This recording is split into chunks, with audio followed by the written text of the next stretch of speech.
بسم اللہ الرحمن الرحیم، السلام علیکم۔ ہمارے مین سٹریم میڈیا جس کو الیکٹرانک میڈیا کہتے ہیں اس کا جو حال ہو گیا وہ آپ سب جانتے ہیں۔ اعتباری لوگوں کا نہیں رہا کہ کنٹرولڈ میڈیا ہے۔ بائی اینڈ لارج زیادہ تر اینکرز صرف وہیں تک جا سکتے ہیں جہاں تک ان کو جانے کی اجازت ہے، اور جو کہا جائے اس سے آگے پیچھے آپ ہو نہیں سکتے۔ جس طرح ختم شد کا بھی آپ سنتے ہیں، جی ختم شد۔ اب بڑی دلچسپ بات ہے کہ جس پارٹی کو کہا جا رہا تھا یا جس لیڈر کو کہا جا رہا تھا ختم شد، عمران خان، وہ جیل میں ہوتے ہوئے وکٹیں گرا رہا ہے۔ اور یہ لفظ وکٹیں گرانے کا، یہ میں اپنی طرف سے نہیں کہہ رہا، میں حیران ہوا کہ اب مین سٹریم میڈیا ان کی ویب سائٹ پر یہ لفظ موجود ہے۔ ایکسپریس نیوز کی ویب سائٹ پر آپ جائیں، جن کا اخبار بھی ہے، چینل بھی ہے، انہوں نے لکھا ہوا ہے نون لیگ کی بڑی وکٹ گرنے کو تیار۔ یہ الفاظ ہیں، حکومتی جماعت جس کے لیے تو اب سب کچھ کیا جا رہا ہے، اور عدالتیں، قانون، آئین سب ختم ہو گیا صرف ان کے لیے۔ اب اس نون لیگ کی وکٹ گرنے جا رہی ہے، اور وکٹ کون گرا رہا ہے؟ قیدی نمبر 804۔ خبر یہ آئی ہے کہ جی عمران خان صاحب نے نون لیگ کی بہت ہی اہم شخصیت کی تحریک انصاف میں شمولیت کی اجازت دے دی ہے۔ اب یہ کون سی شخصیت ہے؟ یہ مریم نواز صاحبہ نواز شریف کے رازدان ہیں، ان دونوں کے یہ ترجمان رہے ہیں۔ سابق گورنر سندھ محمد زبیر، اسد عمر کبھی تحریک انصاف میں ہوا کرتے تھے، یہ ان کے بھائی بھی ہیں، اور یہ اب شامل ہو رہے ہیں تحریک انصاف میں۔ بہت زیادہ خبریں اب سامنے آ گئی ہیں۔ اچھا، اس پر بہت بات بھی ہو رہی ہے، تحریک انصاف کے لوگ اس پر بات کر رہے ہیں کہ کیا یہ ہونا چاہیے، اس کی اجازت ہونی چاہیے، نہیں ہونی چاہیے، اس پر بات ہو رہی ہے۔ لیکن سب سے اہم چیز یہ ہے کہ بڑے مستند لوگ اس پر بات کر رہے ہیں، اور خود اطہر کاظمی صاحب کے پروگرام میں جب زبیر صاحب سے یہ سوال ہوا کہ جی آپ تحریک انصاف جوائن کریں گے، انہوں نے کہا جی ہو سکتا ہے۔ تو کچھ دنوں سے میڈیا میں جس طرح وہ گفتگو کر رہے ہیں، جس طرح وہ لتاڑ رہے ہیں نون لیگ کو، تو یہ تحریک انصاف کے لیے ایک بڑی اہم شخصیت ثابت ہو سکتے ہیں۔ بیانیے کے حوالے سے ٹیلی ویژن پر آنا، پھر ان کے پاس راز بھی ہیں، پھر جنرل قمر جاوید باجوہ سے جا کر میٹنگز کرنا اس دور میں، وہ بھی آپ کو یاد ہے سب کچھ۔ تو کیا ان کو نہیں پتا؟ اتنی طویل رفاقت رہی نون لیگ کے ساتھ، اہم عہدے پر بھی رہے، ان کو سیاست کی سمجھ نہیں ہے، ان کو اسٹیبلشمنٹ کی سمجھ نہیں ہے، ان کو پاور ڈائنامکس کی سمجھ نہیں ہے، ان کو پبلک کی سمجھ نہیں ہے، کیا سمجھ نہیں ہے کہ پھر وہ اس دور میں جب تحریک انصاف زیر تاب ہے تب تحریک انصاف کی طرف آ رہے ہیں۔ فواد چودھری صاحب کی تو واپسی ہو ہی رہی ہے، دیگر لوگوں کی بھی بات ہے۔ تو ایک طرف تو ابھی آپریشن مزید تیز ہونا ہے، سختیاں بڑھنی ہیں، یہ خبریں آ رہی ہیں، کہا جا رہا ہے ختم شد۔ تو ان کو نہیں پتا، جو لوگ اس میں ہیں، جو اس سمندر میں ہے، سیاست کے سمندر میں، جن کو اس میں تیرنا بھی ہے، تو پھر وہ کیا کریں گے؟ تو ان کا آنا بڑا معنی خیز ہے، اور اب یہ آگے دیکھتے ہیں کہ کیا ہوتا ہے۔ لیکن جو نظر آ رہا ہے وہ یہ ہے کہ اگر کوئی پبلک پریشر آ گیا یا تحریک انصاف کے کارکنوں کا پریشر آ گیا تو اور بات ہے۔ میرے خیال سے ذاتی طور پر میں سمجھتا ہوں کہ تحریک انصاف میں جو بھی آنا چاہے، ایک جماعت ہے، سیاسی جماعت ہے، اور کسی جماعت کو چھوڑ کر وہ آ رہا ہے، اور اگر جماعت کے اہم لوگ سمجھتے ہیں تو ہر ایک کو ویلکم کرنا چاہیے۔ یہ بات اور ہے کہ اس کو ذمہ داری کیا ملتی ہے، یہ نہیں کہ جن لوگوں نے قربانیاں دیں آ کر وہ انہی کے اوپر اس کو اس سے زیادہ اہمیت مل جائے، یہ نہیں ہو سکتا۔ لیکن ویسے تو ایک بڑی جماعت تبھی آپ بنیں گے، سیاست کے جتنے بھی لوگ ہیں ان کے لیے آپ کوئی نہ کوئی تو جگہ ہونی چاہیے آپ کے پاس۔ خیر، تو یہ نون لیگ کے لیے بہت بڑا جھٹکا ہے، تحریک انصاف کے لیے بہت زیادہ مورال بوسٹر ہے ان کے لیے، کہ دیکھیں اس دور میں بھی لوگ آنا چاہ رہے ہیں، آ رہے ہیں، اور بڑی اہم شخصیات آ رہی ہیں۔ تو ایک تو جناب یہ خبر اس وقت بڑی گرم ہے۔ پھر جی اس کے ساتھ ساتھ قاضی فائزی صاحب مسلسل زیر عتاب ہیں۔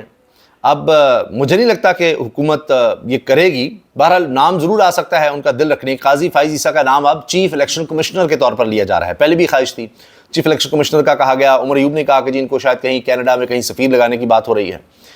اب جو کچھ چیف الیکشن کمشنر نے کیا ہے اس سے زیادہ کیا کوئی کرے گا؟ لیکن بات یہ بھی کہی جاتی ہے کہ حکومت تو یحییٰ افریدی صاحب سے بڑی خوش ہے، یحییٰ خان صاحب سے جو اب چیف جسٹس ہیں۔ قاضی فیصل صاحب کو ہٹا کر یحییٰ صاحب آئے ہیں، تو جس طرح 26 آئینی ترمیم کے ذریعے وہ آئے ہیں، تو حکومت کو تو قاضی فائز عیسیٰ صاحب سے بھی زیادہ سمجھے سکون مل رہا ہے۔ تو اب اگر چیف الیکشن کمشنر کو سکندر سلطان راجہ کو ہٹایا جاتا ہے، کیونکہ ہوتا ہی ہے کہ کوئی شخص اتنا بدنام ہو جائے تو ایک سمجھے کہ ایک بوجھ ہی ہے، تو بس اس سے جو کام لینا تھا لے لیا، جس طرح قاضی فائز سے لے لیا تھا۔ مگر مسئلہ یہ ہوتا ہے کہ اگلے لوگوں کو بھی دکھانا ہوتا ہے کہ آئندہ بھی ہیں آپ، کسی کو عہدہ دیا ہے، اس سے آپ کام لے رہے ہیں، ناجائز کام لے رہے ہیں، تو اس کو یہ بتانا ہوتا ہے کہ تم جب ریٹائر ہو جاؤ گے تو آگے بھی تمہیں ہم ایڈجسٹ کریں گے، دیکھو جس طرح فلاں کو کیا فلاں کو کیا.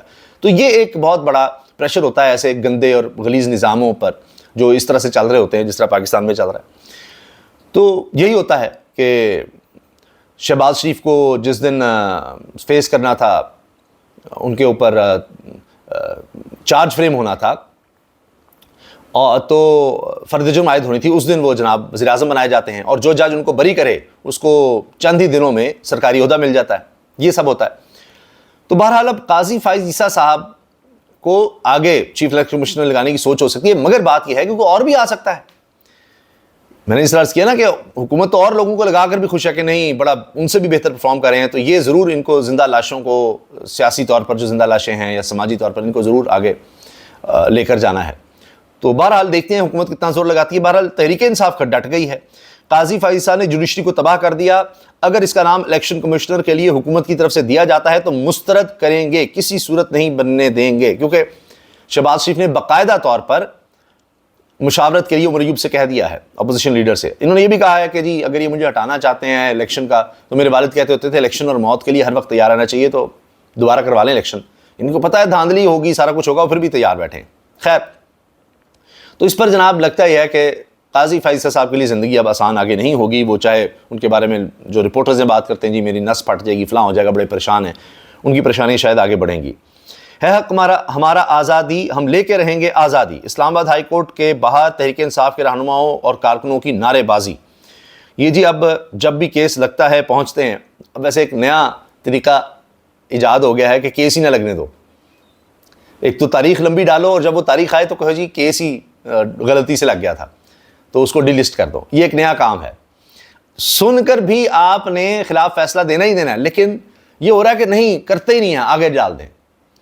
لوگوں کو نظر آ رہا ہوتا ہے کہ کیا ہو رہا ہے اس وقت عدالتوں میں، تو اس سے بچنے کے لیے کہ آگے ڈال دو. ایک نیا طریقہ واردات ہے. جی ایچ کیو حملہ کیس کی اڈیالہ جیل میں سماعت. اڈیالہ جیل جانے والے راستوں کو رکاوٹیں لگا کر بند کیا گیا ہے. اچھا، یہی ہوتا چلا جا رہا ہے. اب ویسے ہی اوپن سماعت نہیں ہے، جیل کے اندر ہی سماعتیں ہوتی ہیں، ادھر بھی زیادہ لوگ نہ پہنچ سکیں، مرضی سے جی کون جائے گا کون نہیں جائے گا، یہ سب کچھ ہو رہا ہوتا ہے. سب سے زیادہ پچھلے 24 گھنٹوں میں جو بات ڈسکس ہوئی ہے، جو لفظ ڈسکس ہوا ہے، وہ ہے لیلے کا. لیلے کا، بکری کے بچے کو لیلا کہتے ہیں، تو ذرا بڑا بھی ہو جائے اس کو لیلا ہی کہتے ہیں. اب ہوا یہ کہ عمران خان صاحب نے پہلے اردلی کا لفظ بول دیا تھا. بی بی سی سے لے کر ہر جگہ پھر اردلی کی بات ہوئی کہ اردلی ہوتا کون ہے. وہ ایک ایسا ملازم ہوتا ہے جو سرکاری افسر کے سارے کام تقریباً کر رہا ہوتا ہے، جوتے پالش کرنے سے لے کر صفائیاں کرنا، ویسے کھانے پینے کا خیال کرنا. تو شہباز شریف کو پہلے اردلی کہہ دیا عمران خان نے. اب آپ دیکھیے کہ عید کے موقع سے پہلے لیلے کا لفظ کہہ دیا. شہباز شریف لیلے کی طرح اسٹیبلشمنٹ کی رسی سے لٹکا ہوا ہے، دور جاتا ہے تو اسے آکسیجن کی کمی محسوس ہوتی ہے. اب یہ عید تک لیلے لیلے ہی چلے گا، اور اتنی اس پر ڈسکشن ہو رہی ہے. لوگ اب بڑے سمجھدار ہیں کہ پکڑے بھی نہ جائیں. سوشل میڈیا پر آ کے کہہ رہے ہیں جی آپ نے لیلا لے لیا ہے، لیلا شور تو نہیں کر رہا، لیلے کا یہ نہ کرنا وہ نہ کرنا، قربانی ہوگی، آپ نے کتنے لیلے لیے ہیں، لیلا تابع دار ہے، کچھ کرتا تو نہیں ہے.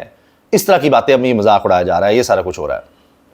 سب سے زیادہ اب یہ بات ہو رہی ہے، اس لیے کہتے ہیں نہیں بیانیہ عمران خان سے بنانا بہتر کوئی نہیں جانتا سیاست میں. اور اس میں شاید یہ بھی کہ شوکت خانم ہاسپٹل بنانے میں انہوں نے جا کر کوئی گلی محلہ نہیں چھوڑا، کوئی تقریب نہیں چھوڑی، کوئی اسکول نہیں چھوڑا جہاں جا کر بات نہ کی ہو. تو شاید انہوں نے وہاں سے بھی سیکھا ہوا ہے کہ کس طرح جا کر لوگوں کو پیغام کس طرح پہنچانا ہے، ان کو کنونس کس طرح کرنا ہے کسی کام پر.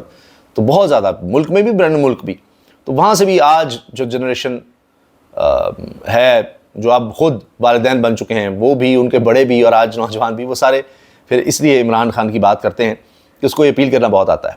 آخر میں جی وہ کراچی واقعے کا ڈراپ سین ہو گیا ہے، جو کراچی تشدد واقعہ تھا.